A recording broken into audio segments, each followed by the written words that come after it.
Pozdravljeni! Iz ljubljanskega studia 142 takle imamo. O morebitnem izraelskem ali ameriškem napadu na Iran se govori že dolgo. Nov glas med tistimi, ki opozarjajo na čedalje večjo možnost oboroženega konflikta, je tudi bivši nemški zunanji minister Joschka Fischer.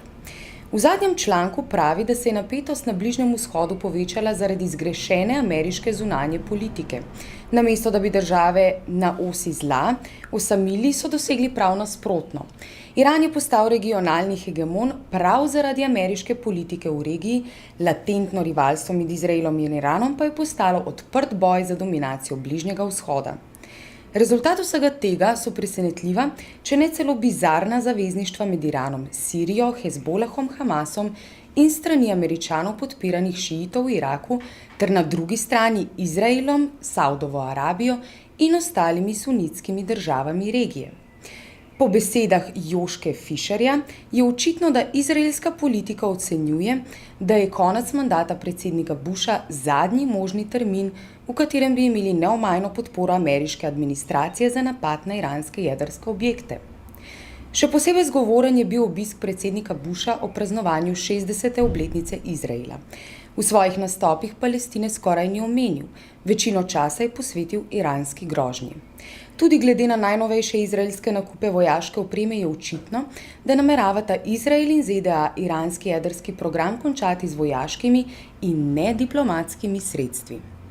Joschka Fischer je bil v času ministrovanja aktivno udeležen v ocenjevanju iranskih jedrskih zmogljivosti in diplomatskih pritiskih na Teheran, da bi ta začasno ustavil bogatenje urana.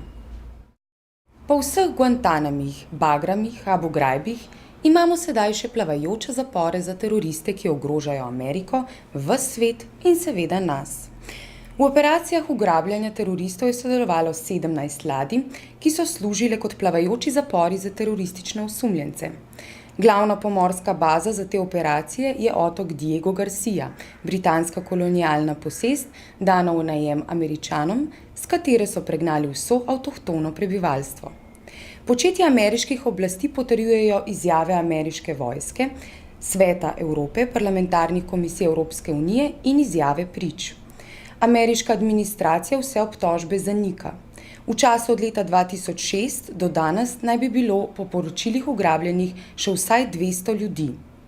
To je obdobje, v katerem po besedah predsednika Busha tovrstnega početja ne prakticirajo več. Še posebej skrb vzbujajoče je delovanje ladje USS Ashland, ki se je lansko leto nahajala v bližini Somalije, kjer naj bi izvajala aktivnosti proti Al-Kaidi.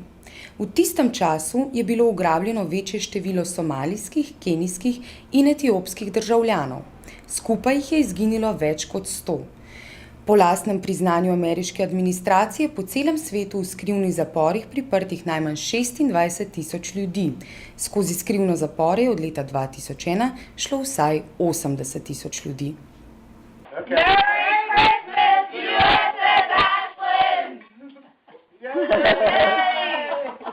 Ameriško obrambno ministrstvo namerava do oktobra dokončno vzpostaviti poveljstvo za Afriko, Afrikom. Pokrivalo bo celoten kontinent z izjemo Egipta.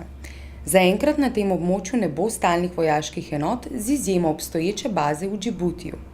Večina afriških držav bazam ni naklonjena, izjema je Liberija, ki se je ponudila sama.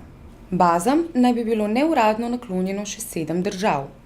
Po besedah predstavnikov ministrstva bo večina Afrikomovega delovanja posvečenega razvoju, varnostnim vprašanjem in pomoči Afričanom v boju proti teroristom.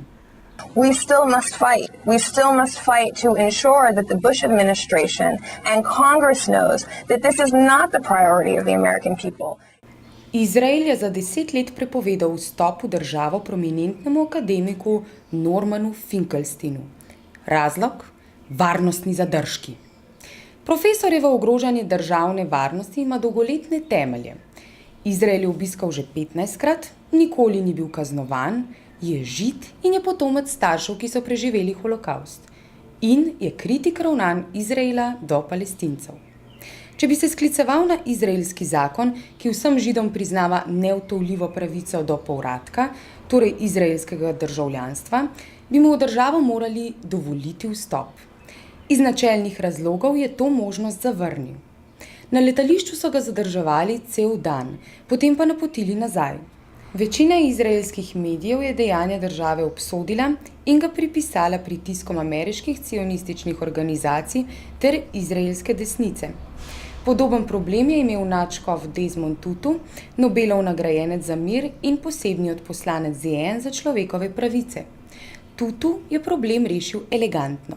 Kot prvi predstavnik mednarodne skupnosti se je namesto preko Izraela v Gazo odpravil preko Egipta. Dva ameriška državljana sta obtožena sodelovanja s terorističnimi organizacijami, natančneje s Hezbolahom. Zločin? Pogajala sta se za vključitev libanonske televizijske postaje Al-Manar v newyorško lokalno kabelsko ponudbo. Al-Manar je po ameriški designaciji podpornik terorizma, ker naj bi bil naklonjen Hezbolahu. Drugače je televizijska postaja članica Združenja arabskih državnih televizij in del Arabske lige. Če bosta obsojena, lahko v zaporu preživita več kot 100 let. Nemško tožilstvo je začelo preiskavo sedeža Deutsche Telekoma zaradi suma oziroma priznanja, da je ta družba prisluškovala lastnemu menedžmentu in novinarjem. Člani nadzornega odbora bodo najverjetneje tožili podjetje, katerega nadzorniki so.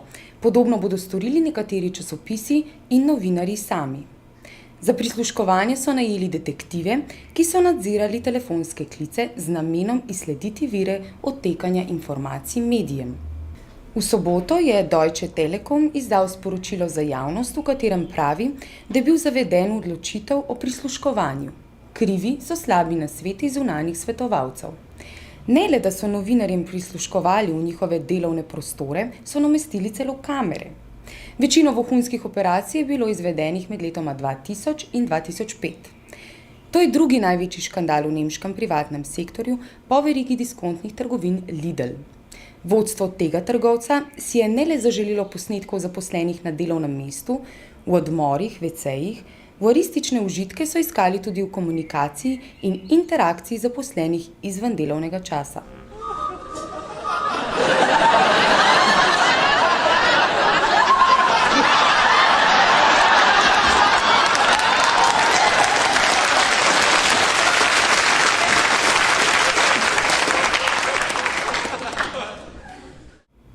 Iz ljubljanskega studia 142 nasvidenje.